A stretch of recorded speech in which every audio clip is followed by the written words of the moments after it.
બાળકો આજે આપણે ગબડે અને સરકે વિશે શીખીએ।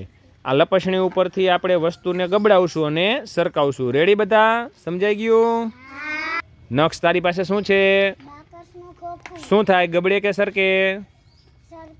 સરકાવો ચલો। અરે વાહ, સરકું ને? માહી શું છે તારી પાસે? મણકો। શું થાય? સરકે કે ગબડે? બોલો। ગબડે। ગબડાવો ચલો।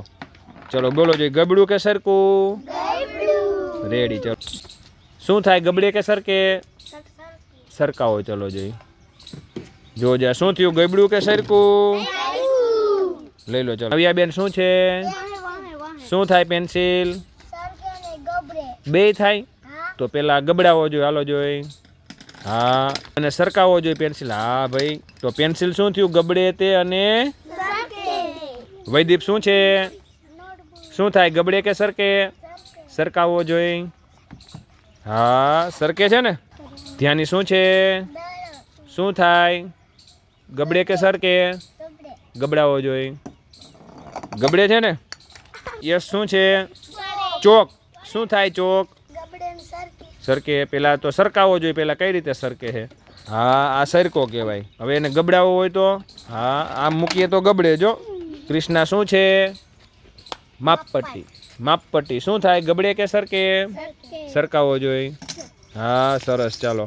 શું છે તારી પાસે શિવમ? સિક્કો। શું થાય? ગબડે અને સરકે તો પેલા સરકાવો હાલો।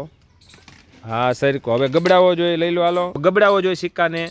હા જો બંસીબેન શું છે? માટીનો મણકો। શું થશે? ગબડાવો જોઈએ। અરે વાહ ગબડ્યો હો। વેદ શું છે? શું થાય ગબડે? ગબડાવો હાલો। હા બંસી શું છે? શું થાય? સરકે કે ગબડે? સરકાવો જોઈએ। હા પૂજા શું છે? શું થાય? સરકાવો હાલો। અરે વાહ સરસ।